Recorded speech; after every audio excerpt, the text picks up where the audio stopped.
All right. Good morning. Happy Thursday. Welcome.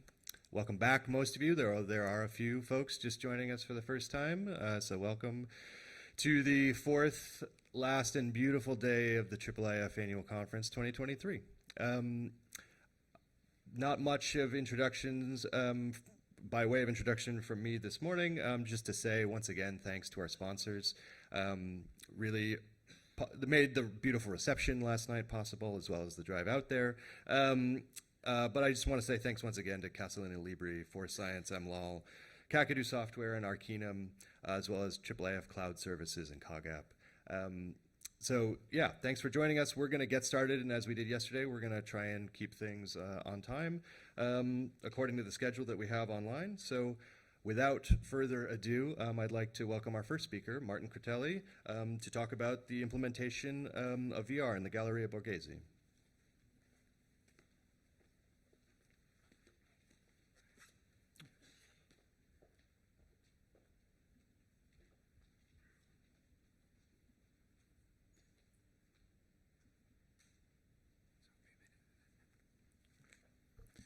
Thank you for the introduction. Good morning to everyone. For me, it's really a pleasure to be here and presenting the work that I and Stefania De Vincentis are carrying on. That is the implementation of the Galleria Borghese VR using the IIIF annotation tool. So it concerns the application of the IIIF to the digital collections of the museum as a part of a broader work that is a collaboration between the Galleria Borghese of Rome and the Department of Architecture of the University of Sapienza of Rome. The section that I'm going to present is an experimental work that we are doing with the researchers from the Venice Center for Digital and Public Humanities of Venice and Istituto Linguistica Computazionale of CNR. Sorry. The purpose of the IIIF and Galleria Borghese project is to adopt the framework to describe the whole of the museums as if they were maps to be interrogated from the information that are reported from the museum database. So we aim to make it possible a further exploration of the museum collection on a virtual level that starting from the image of the museum hall, main hall. This is useful, especially in the context of a museum that have a very complex environment, such as the case of Galleria Borghese, and also historical buildings where the work is relevant to the space and needs to be assimilated and seen as a whole. So we look at the whole of the museum as a map and the items that are contained in that as a single stage of a path. Since 2020, I just go too forward. Since 2020, in fact, the Galleria Borghese has launched a digitalization campaign that has affected and still interests the structural component of the buildings and of the collection. The museum's digital catalog followed the original categorization of the artworks, and where all the information are structured within the relation database model. So we will not present new data or new database model. In fact, we will use all the data and metadata that already exist and are displayed on the museum online catalog to describe the image of the work and respect the internal division of the items and the information that are related to. So we structure our project following these objectives. An implementation of the IIIF model for the Galleria Borghese collection, making possible to highlight the relationships between the whole and the single artworks. For this reason, we are going to use an image of the whole in a format of VR 360 And last but not least, we will use a specific standard, the VRACOR, for the description of cultural resources. So, for the implementation of the project, we use in order the Cantaloupe image server that using a virtual machine stored on a server of the CNR, the presentation API at the version 3.0, the model of collection, since our purpose is to highlight the relationships between collection, between the whole and the items that are contained. The use of the image in VR 3.6.0, at the last point is the software for the visualization and the environment for the annotation of resources. The central point of our project is the presentation API at the version 3.0. The main reason that pushed towards for the using of this specific version is for the possibility to include also into the IIIF model audiovisual documents, even though in this initial stage we are focusing more on images. As I said before, our purpose is to highlight the relationships between the whole and the items, and for this reason we set the whole as using the element collection that contains all the manifest of the single artworks, and in addition to that, also the manifest of the whole itself that we configure as an overview of the room with the single items. As a software, we use a specific version of a custom version of Mirador 3 with specific plugins. In opening the software, the user will be asked to which manifest of the collection he wants to access to. In this slide is reported the case of the collection of Sala 1, Sala della Paolina, that contains the manifest of the single artworks in addition to the manifest of Sala 1 in 3.6.0. So, therefore, the collection model allows the user for a further and guided navigation of the room. And to make further details of the room itself, we configure the manifest of the whole to contain as canvases the items of the single artworks, as you can see from the thumbnails at the bottom bar.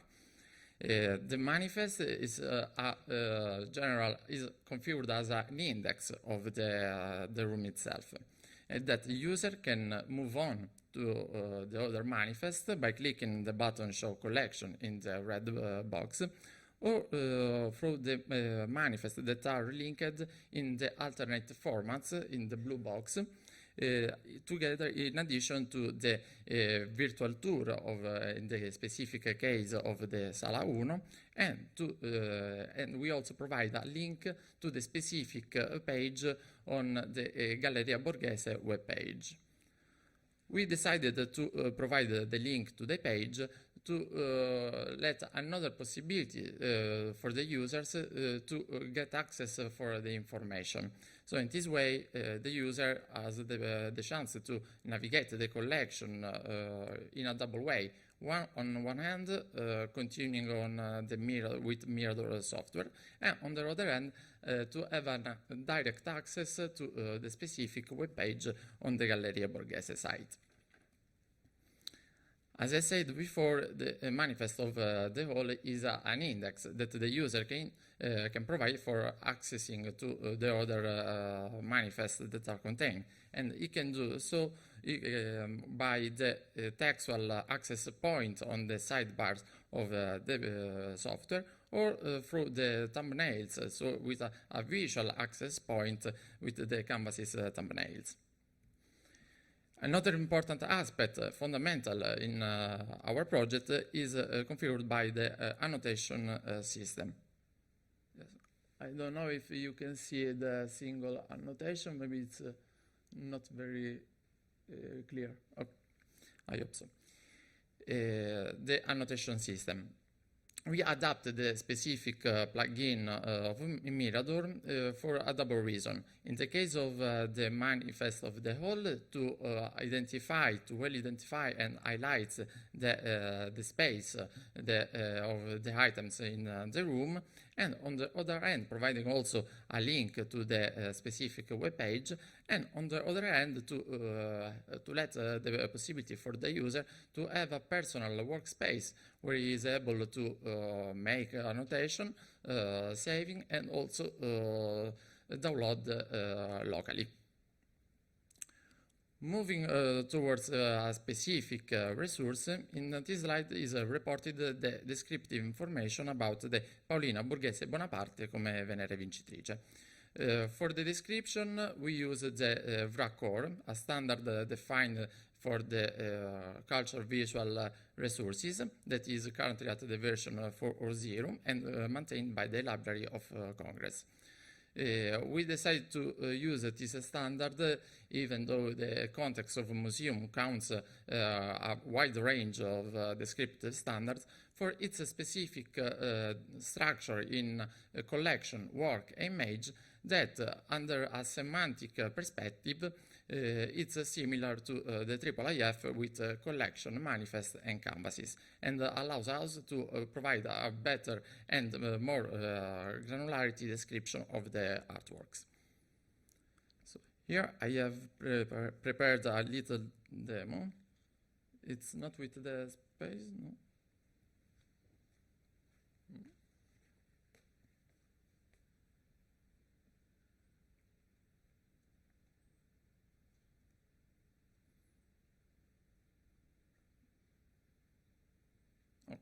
Started, yeah. So, no, stop it. I saw it was starting. Yeah, it's going. Okay. So this demo, it's just to show you how the work is ongoing. So the specific functionalities with the Mirador.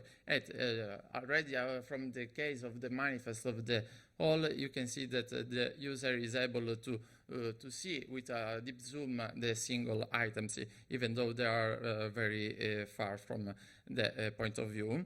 The link to the virtual tour that is currently on an external server that has the functionality to express with in a dynamic way what the manifest of the whole is aimed to.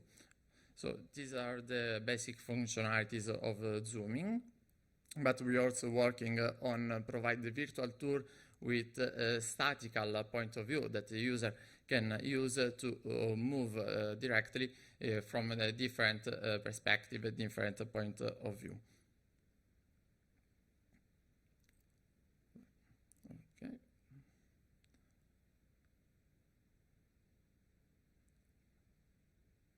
Currently is external, but we aim to implement within the software, the Mirador. So, as I said, the index page of the software allows the user to navigate into the collection among the textual access points that are presented in the software. And the last point is the annotation system. So from the manifest of the whole, the user has the possibility to see the different location, so a direct visualization point of the resource itself, and the direct link to the external to the web page of the Galleria Borghese, and so the user can access directly to the information presented by the curators. On the case of the specific artwork, the case of the Paolina Borghese, the annotation system allows users to make their own collection, their own annotations.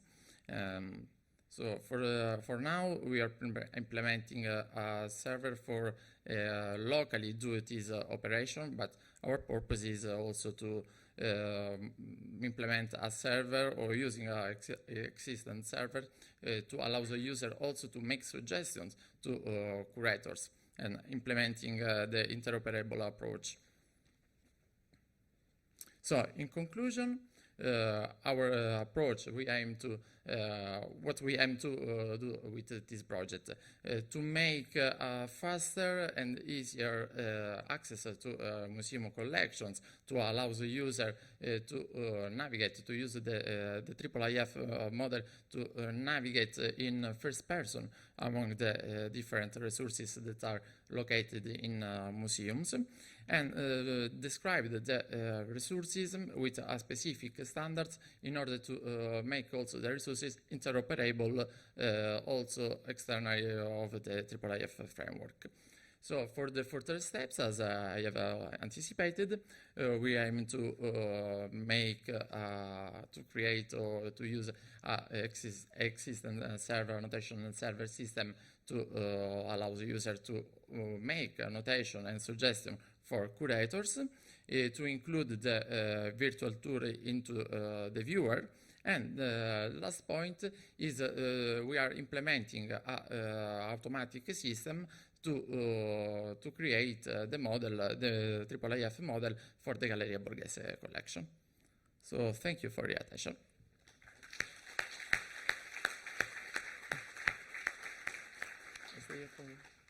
Yeah, thank you. So we have a few minutes for questions, if there are any, for Martin. Brian's got a question.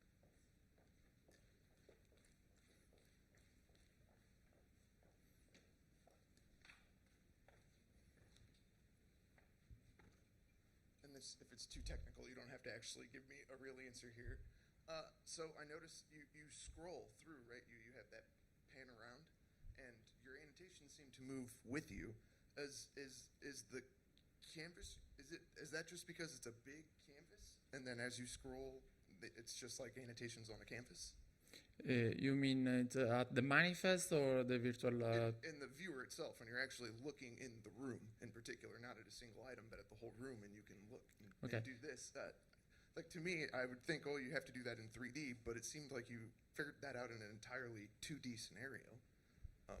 So I'm just curious on how that works. Is that just because it's a large canvas, and then you just kind of scroll like this, and then the annotations are just in 2D? Yeah, thank you for your question. So currently the virtual tour is implemented to Zoom, so just turning around from a statical point of view, it's a single point of view. But we're working to make a different point of view, also since the whole has a collection at different levels. In the case also from the roof to higher levels and lower levels. So for this reason, we are working. We have also the prototype of this virtual tour, and so the user is able to click a button and move on a direct perspective, and also the current functionalities to turn around. So the further implementation is just to create a new perspective, a new point of view. Thank you. We got one more question.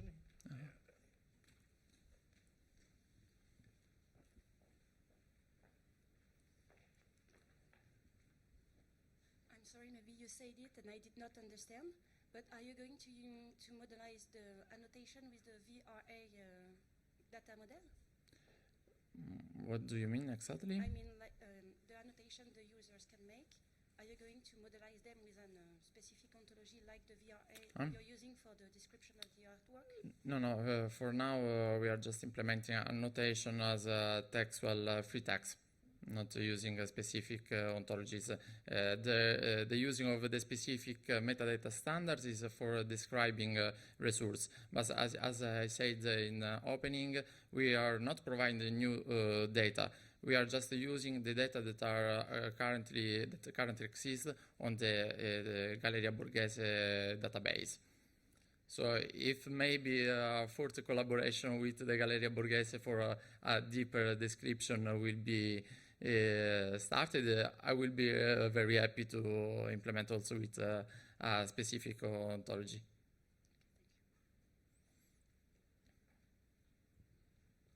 All right, why don't we leave it there? Thank you, Martin. Thank you.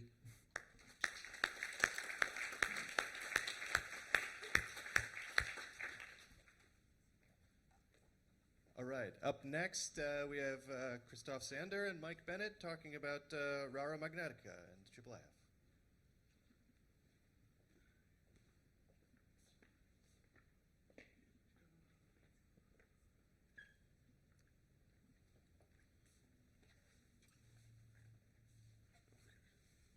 Yeah, thank you so much for the introduction. So our collaboration actually emerged from a research project that took place right next to the Villa Borghese at the Biblioteca Haziana in Rome.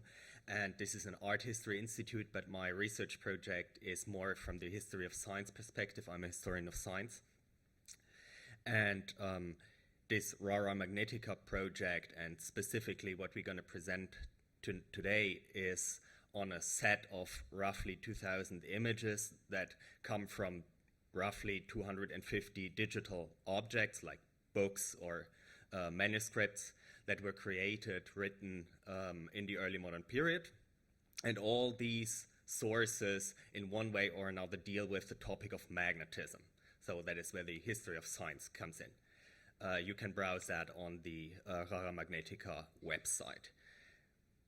My research question actually is to try to answer the question what a diagram is. A diagram as used in scientific publications. As you see in this image stream, all these snippets express the same concept like magnetic polarity, but they do so very differently. And I'm trying to investigate what actually makes a diagram a diagram. And I'm doing so with different, following different approaches, but one core approach is semantic annotation. And for that, Mike actually created a tool that allowed me to annotate images in a more sophisticated way, which is hierarchical, which allows a lot of to draw inferences that are embedded in this hierarchy. I won't talk about this specific research agenda today, but just that you know that this is what this tool meant to do and proved very successful in doing. And I also needed an interface for the exploration of these semantic annotations in combination with the images, and therefore we have been using the Vicus viewer. You heard about that yesterday, and also, which might be the core focus for today, the dynamic IIIF generation. So manifests that bring together different images that are semantically connected to each other. And I don't talk about this in detail, but the data stored in this tool we call ICAT also allows for more sophisticated analysis like complexity reduction with t-SNE and UMAP, but also plain statistics, which is very helpful for my research to get an overview of how similar are actually images based on the metadata which contains these semantic annotations. So the pipeline in whose core this ICAT tool is nested tries to ingest and bring together a lot of different tools and resources and also facilitate an output that allows non-specialist users to more easily understand the complexity of the data and also to discover scientific or to get new insights into the research question that the scholar is driven by. And I will leave it to Mike to get into the more technical details. Oh, hello. Oops, a daisy. Okay, can you hear me? Is it not? I don't know how to use these things. I'm usually loud enough without the microphone. So yes, as Christoph said, we have this pipeline, at the core of which is a lot of things IIIF based. So I will talk a little bit about the technical things, but I won't go into the kind of really nitty gritty for timing reasons, and also probably because it's early in the morning, you'll all go back to sleep. But for us, the kind of thing we focused on at the start was integrating this tool with other things that exist already. So Christoph already had a workflow with using Transcribus, sometimes for capturing these image regions, and bibliographic metadata in Zotero. So part of this outside the IIIF was let's connect all these systems together in a research tool. So it's hooked up via the APIs to both systems, and you can pull in the various bits of data automatically. And then on top of this, we thought, okay, a lot of these resources are available via IIIF, and this is where it comes in. So we have an import tool. You give it the manifest URL and go, okay, bring this document into the workspace. Thank you. It does that, but as we all know, resources sometimes change. Things are not always static when you put them in. So for performance reasons, we store a local copy of the manifest, but also maintain completely the resource IDs and the links out to the source, so that in the future, and when we export, which I'll talk about in a bit, you are pointing to the original resource, allowing us also to easily refresh stuff to make sure that we have the latest copies when people change. And thanks to, for me, like the power of IIIF is the ability to integrate other tools. So what you see in the side here is a tool called CoreDeep, which was developed by some people at GWDG, is that right? Just for the credits, it's a tool developed by the Max Planck Institute for the History of Science. And so this is a tool which is using AI to recognize illustrations and illuminated regions in manuscripts, and it outputs in W3C web annotations. It takes in IIIF manifests, fantastic, and it outputs web annotations. So it was really easy for us to take this tool and go, okay, we have some annotations, they target canvases we know about, let's pull them in and take the data to be part of this workflow tool. So for me, this is the kind of the most exciting part of being based around IIIF and the IIIF universe, is the ability to add all these extra tools because everything's interoperable. Fantastic. And it's, as a developer, oh my word, it's just like, okay, yes, I know how to do web W3C annotations, in they come, and we can bring it in from other sources too. So you saw in the pipeline slide before, also we bring in from W3C and from Simple Annotation Server and other places. Anywhere you can produce W3C annotations, okay, great, we bring them into the tool.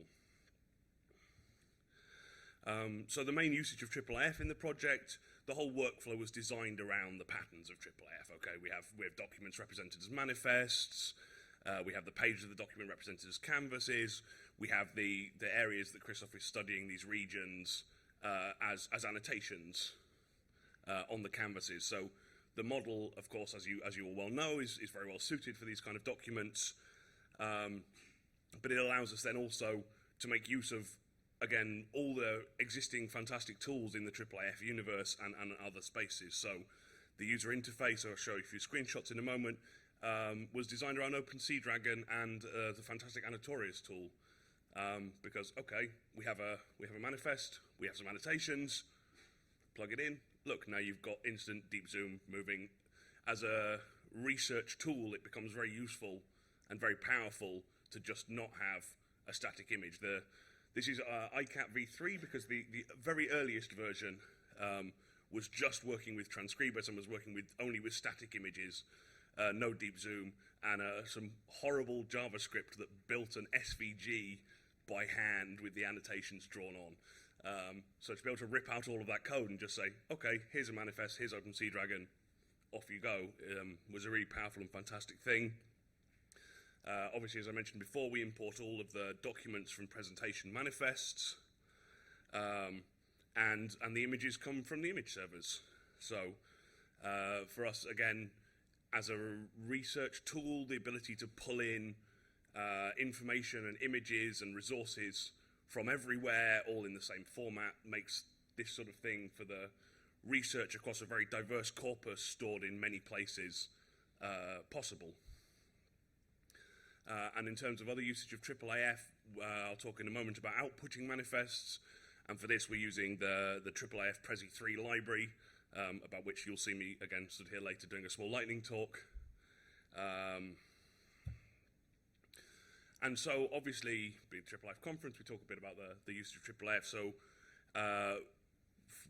as a research tool, the important thing, I think, is exposing the resources after the research, during the research, right? You ever finish research? I don't think, no.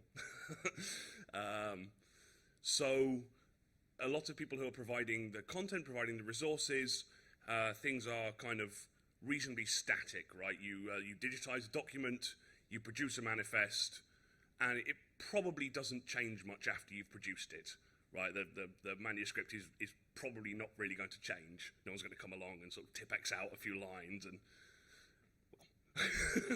I'm getting a horrified face in the front row here. Yeah, I'm not sure about that. Certainly, when I was at the Bodleian, they made me sign a thing that I wouldn't take any pens into the library with me. So maybe people try it. I don't know. Anyway, sorry, small diversion. So the point is here, obviously, exporting things and making the resource available with extra data on top. So not only do we produce the sort of set of annotations of the semantic tags that Christoph talked about, targeted at the original manifests, but also, as you heard yesterday in the talk about Manuscriptorium, a kind of enhanced manifest, which is reusing the original resources, but has embedded in line all of the annotations and the research data that's produced, so that you get a single link and you can say, drop this into a viewer. Here you now have the original resource plus all of the scholarly work that's been done on top of it. In a single manifest, you just drop into any IIIF compatible viewer and off you go. And then the other primary output we have is the dynamic manifests. So as Christoph explained with the diagrams, there are lots of documents that have different illustrations representing the same semantic content. And so, okay, I want to see across the entire collection every single page that has an illustration containing this particular semantic idea. IIIF is perfect.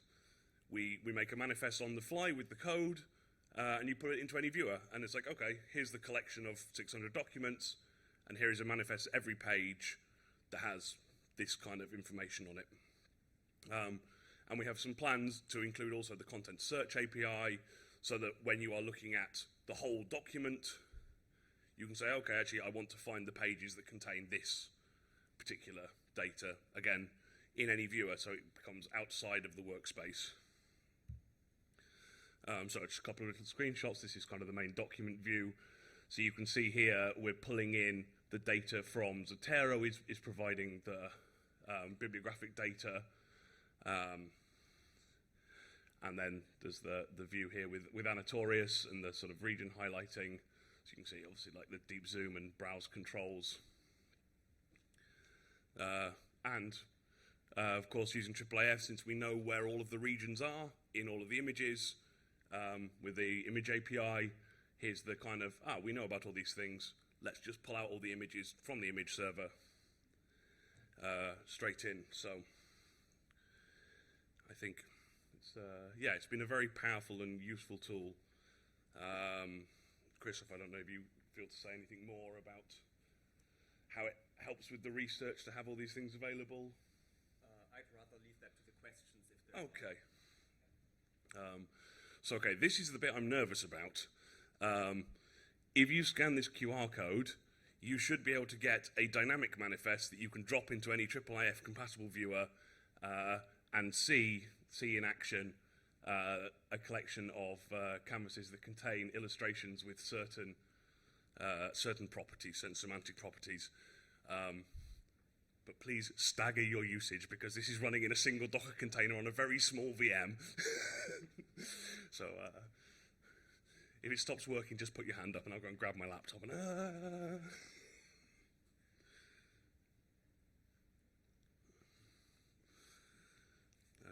And so I think from us, that's the. This is everything we wish to show you and talk about today. It's sorry, it's been kind of a bit rapid fire, and we hope it's piqued your interest. Of course, we'll be here, but if anyone has any questions now, we'd be very happy to take them. Thank you.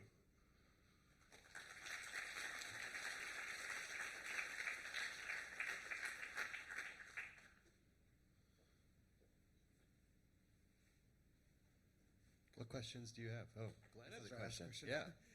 Could you talk more about the Transcribus integration? Did you export it from there and convert the annotations to IIIF annotations? So yes, the original Transcribus integration was downloading the XML that Transcribus produces, and in the latest version, it's actually hooked into the API. So you generate an API key with Transcribus and plug it into the tool, and then it's pulling in automatically for you. So this works with the page XML that Transcribus exports.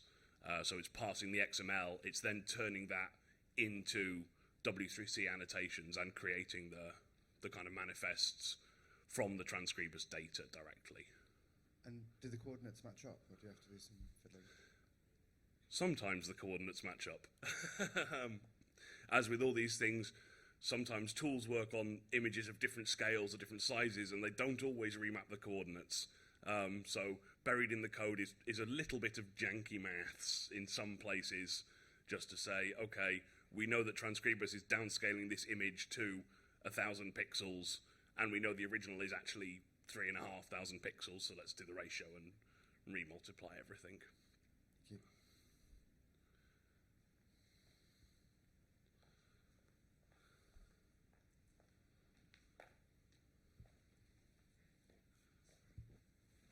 Thanks very much. Really exciting to see. You described earlier a pipeline. Is that something that you found others are interested in as well? Is this a specialty sport? Just kind of curious how this would translate into other projects, because it looks very general purpose. Yeah, it was designed to be used in other projects as well, and I'm in touch with a few colleagues also working in the history of science who have different research projects but a similar research agenda, and we are hoping to roll it out to these folks so that it can be used in these projects as well. It needs, however, an additional instance of the tool on someone's own virtual machine, so we won't provide a platform that anyone can use just for the maintenance. But of course, it is so. Also, in the Max Planck Institute for the History of Science, folks have been doing similar projects, but working in a much more sophisticated environment that is way harder to implement and more self-contained, which doesn't really allow to bring in these free tools like Zotero. Anyone can use it. So the approach was really modeled to create a low barrier access to the digital humanities for non-specialists. Yeah, thanks. Yeah, just to add, although at the moment the tool is a little bit customized for this project, it is designed to be more general. So yes, as Christoph said, I hope in the next few months to find the time to kind of roll out something that anyone can just say, okay, here's a Docker container, go and deploy this and have a copy of the tool. But if you are interested, I'm fairly easy to spot. Please come and talk to me. I'd be very happy to sort of say hello and work with you and help you get an instance up and running of your own if you wish. Maybe one more question? Okay, Brian.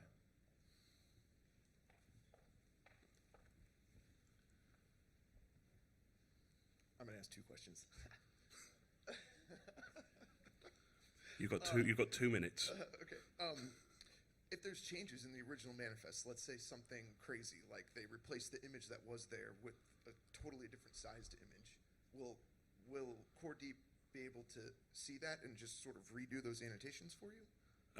You would have to do it manually. Okay. You'd have to reprocess the manifest in Core Deep, I think. But Okay. assuming that the scale remained the same, Right. The aspect ratio, you wouldn't have to reprocess it because we are pulling in anyway the original manifest image at whatever size it is, and we're making sure that the coordinates we got from Core Deep scale correctly to that. So if they change the image size and suddenly a much bigger version, in theory, you don't have to do anything. And is there a spot where you have a human intervention for touch-ups? Yes, that would be me with the PostgreSQL command line tool. Cool. All right, good. Thank you.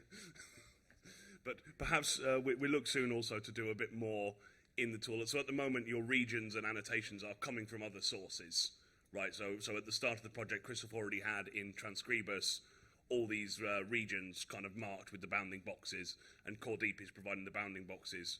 But yes, in the pipeline, also the ability to modify these inside the workspace. All right, thank you both. Great work. Thank you.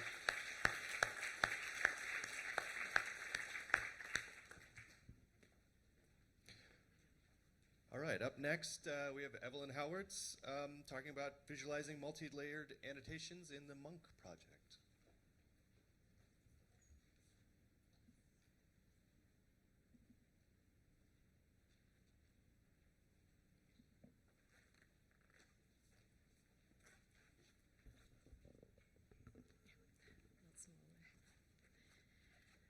Good morning. My name is Evelien Hauwaerts. I'm manuscripts curator at the Public Library in Bruges, and today I will present our proof of concept for the visualization of multi-layered annotations on medieval manuscripts. First, some context. The proof of concept is part of the Monk project. And this was a collaboration between 4 institutions. So my library in Bruges, the Public Library, and then Ghent University Library, and 2 religious institutions, the Seminary in Bruges and Ghent Diocese. And at the core of the project were some 820 medieval manuscripts with a shared provenance. They all come from 4 medieval abbeys in Flanders. Today they are kept at 45 libraries and museums in Europe and USA. Our project had 4 main goals. First, to unite those manuscripts online in a searchable collection. Secondly, to provide editorial and educational content online, to create a knowledge hub on this topic. Thirdly, to achieve those goals by making maximal use of IIIF. And we strongly believe in the benefits of IIIF, and IIIF is really very much at the heart of the whole project. And you can even see it in the logo. The 3 lines are a cheeky reference to the IIIF logo. And if you spell it out, Monk has a triple M, so triple M Onk. It actually stands for medieval monastic manuscripts, but the reference is there. And our 4th goal was to raise IIIF awareness among potential non-institutional end users. So this is the website, and I invite you all to check it out. So you have search and browse options. Under Discover, you have all of the editorial and curatorial content. About Monk has a lot of documentation about the project. About IIIF has information on IIIF for IT novices, and this is in Dutch and in English. And then for teachers has educational content, learning scenarios, etc. And then under Creative, you will find artworks created by young artists based on the Monk manuscripts. This is our searchable collection.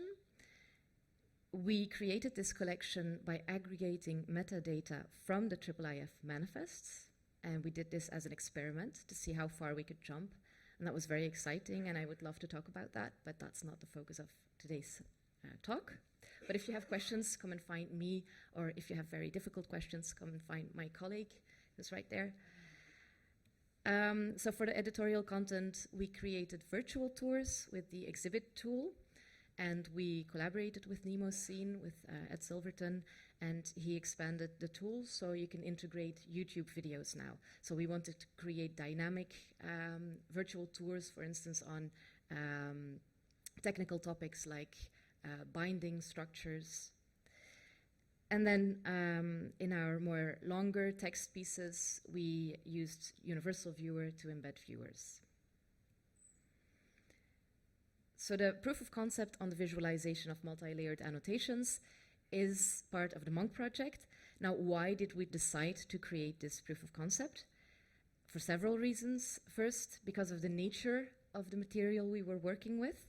Medieval manuscripts are books, and books are notoriously complex. So you have the physical composition with many, many pages, bindings, edges, etc. This means that you have not only one canvas or even 5 canvases to annotate, but several hundreds. And that results in a high volume of annotations. And then medieval manuscripts contain many layers of information, and each layer is studied from a variety of perspectives and angles. For instance, the text is studied for its content, for language, for script, etc.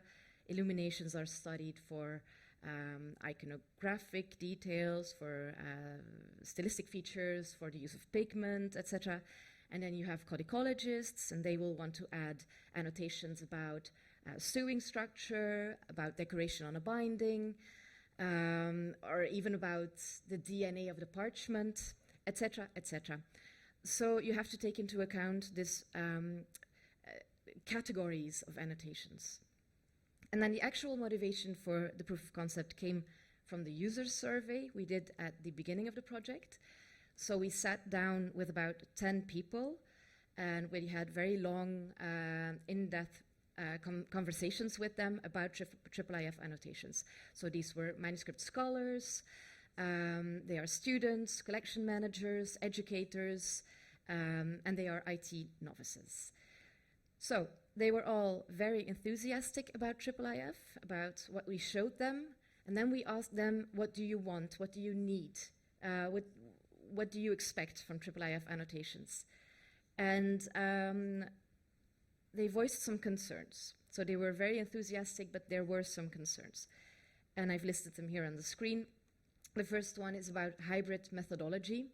So they didn't feel like investing a lot of time in learning to work with IIIF if not all of their research data is already available in IIIF. And that's, I think, a valid concern, and hopefully advocacy from us and time will solve this. Then the second one was about saving work. So they didn't feel confident that their work would be saved properly and that they would have access in the future to their work. So just a reminder, this is an audience that is not familiar with GitHub or servers or manifests, etc. So they need extremely user-friendly solutions for exports. The third one was also about keeping control. So it's about protection and attribution and licenses. And the fourth one was about visual chaos. So they couldn't really imagine, like, if everyone starts adding annotations from all of these different perspectives, it's going to be mayhem. And we decided to tackle this fourth concern. We saw it as an opportunity, a call to action, and because it also aligned perfectly with the expertise in our team, both from manuscripts experts and data management experts. And also because we really believe that the multidisciplinary or interdisciplinary approach is the best way to go when you're studying manuscripts. There are so many different components, and to really understand and appreciate a manuscript, you need to see the whole. So the IIIF annotation, the visualization of all these annotations could really add value to the research. We teamed up with developer and designer Bouke van der Laan, and he was supposed to be here today with me to present this, but he couldn't make it in the last minute. But he created a video, and thank you very much to Caitlin and to Glenn for helping me with this. It should play now. Hello, I'm Bouke van der Laan. I'm a designer, and I'm excited to tell something about the project in which I, with the people from Monk, researched how we can make complex annotations and multiple annotation layers accessible in a user-friendly way. Medieval manuscripts are excellent for our case study. They contain a lot of information and are studied in a wide number of disciplines. To display all the available information simultaneously could be overwhelming for users. In addition, most people, both experts and the general public, will be interested primarily in one specific category of information, reflecting their particular interest in manuscripts. In looking for a solution for these concerns, we made a proof of concept based on 4 bifolia from the medieval encyclopedia Liber Floridus, provided by the Ghent University Library. This proof of concept consists of an interactive demo that simulates a IIIF viewer, Midador. It's not a fully functional plugin for Midador, but we focused on the user experience of working with annotations. Because of this, standard functionalities of a IIIF viewer, like zooming or panning, are not possible in this demo. Let's get started. Here we see the simulated Midador viewer. 1 bifolium from the Liber Floridus is shown, and we can immediately see different yellow highlights on the canvas, the targets of the annotations. Those annotations are displayed in this list with previews in the side panel.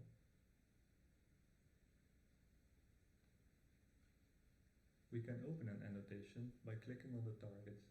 For example, this depiction of the city of Saint-Omer. The complete annotation will appear next to the side panel.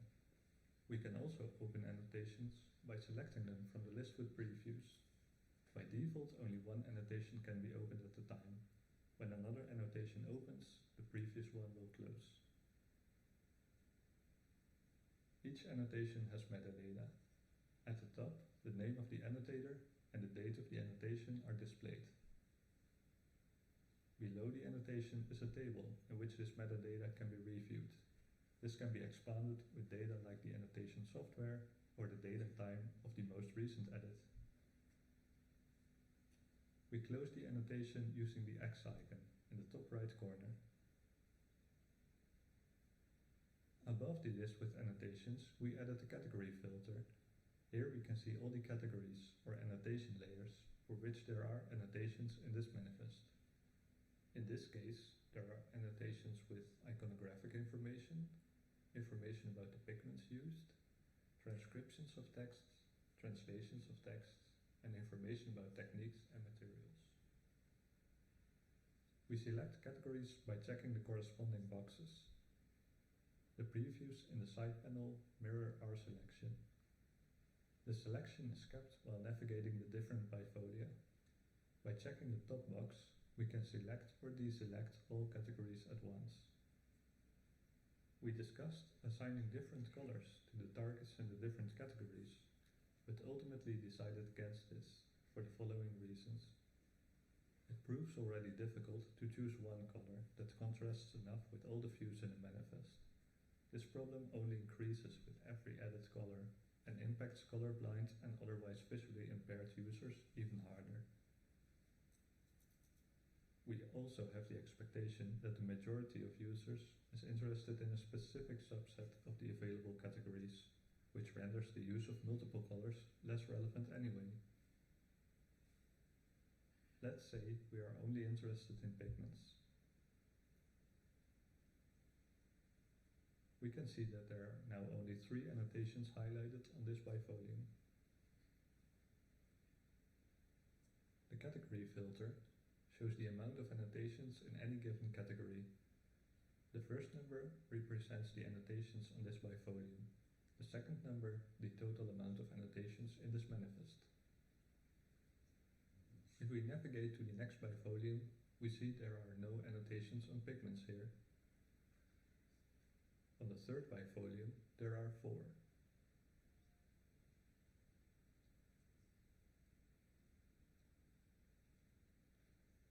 Annotations can be very short, but can also be very long. In this case, the preview shows only a few lines and communicates that there is more text by means of a transparency gradient. Our review panel indicated that they wanted to be able to cite sources for annotations, so we provided a solution to include references to sources. Because our annotations are built from a subset of HTML, they can also include hyperlinks, as can be seen for this reference. Let's go back to the first bifolium. By default, an opened annotation closes whenever a new annotation opens, or when the user navigates to a different bifolium. It can, however, be useful to consult multiple annotations next to each other. This can be done by pinning the annotation using the pin icon in the upper right-hand corner. When this annotation is pinned, we can open another annotation that will appear on the left-hand side of the annotation we just pinned.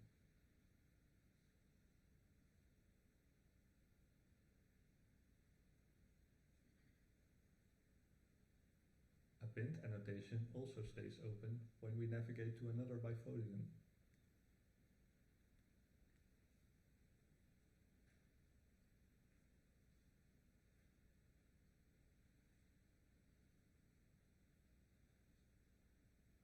Another idea we explored in this demo is connecting multiple annotations from multiple categories using cross-references. Let's say we are interested in the text of the Liber Floridus. Then we can view both the transcriptions and the translations of the text and ignore the rest for now. We can also close the category filter to save space. One target can have several annotations linked to it, like in this case, where one segment of text has a transcription and a translation.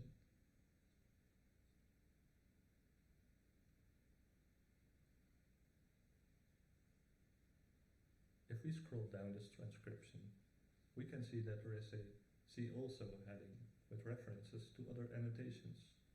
In this case, an annotation in the category Translations. If we click on it, the annotation opens, which of course references the previous annotation in turn.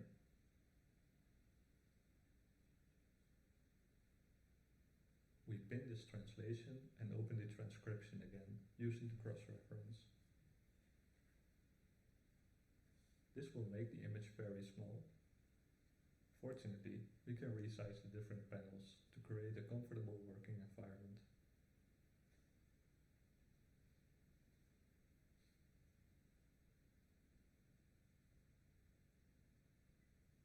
I want to make one last remark about the typography of this demo.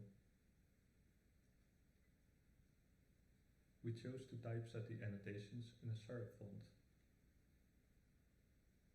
while using a sans serif for the rest of the interface and peripheral information like metadata.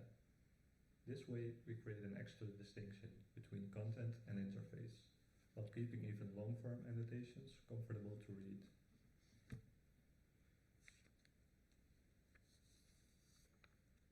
This demo consists of the different methods we wanted to explore in order to find a user-friendly way to consult annotations in multiple information layers.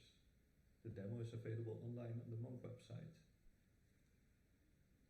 The source code is available on GitHub under a permissive license so that interested parties can pick this up and expand upon it.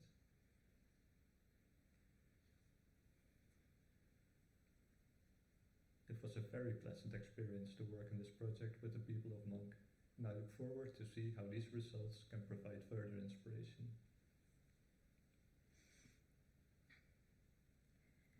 So that was the explanation by Bouke. And to conclude, I'd like to quickly say a word about the Monk workshop that we do on the use of IIIF images in education and research. So this is also part of the Monk project because we really want to advocate the use of IIIF. So I do this for groups mostly of students in an academic context. And I always start by giving a very, very short explanation about IIIF, just enough to introduce the concept of a manifest URL. And then I teach them 5 simple tricks, which you see on the screen. So first I teach them where and how to find a manifest URL. Then I teach them how to share a detail or a location on an image via Universal Viewer, via the coordinates in the URL. Then we compare items from different collections in Mirador. Then we create a virtual tour or a quiz with Exhibit. And then if there's any time left, I teach them how to embed a viewer on their website. So it's very basic, but I think this is very rewarding. I've done this for about 140 people now. And it's very rewarding because you have this very direct line of communication with end users that are not at all interested in IIIF or in JSON or manifests or whatever. They just want to work with digital manuscripts or digital objects. And so when I explain IIIF, I do show them one manifest just to show them the code. And I've got to be honest, at that point, the vibe is not really festive in the room. But then I give them a lot of examples. I always try to tailor those examples to the context they are working in, with items from their university or from their library or whatever. I also give them assignments, so they start working, and then the atmosphere changes completely. They get really excited, and at the end of the workshop, they start dreaming about how they are going to use this and what they are going to do. And I've had students send me virtual tours and send me ideas and ask for some sort of feedback. So that's really, really rewarding.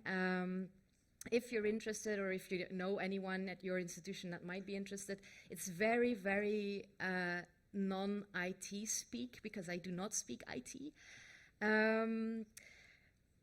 On that note, thank you for your attention.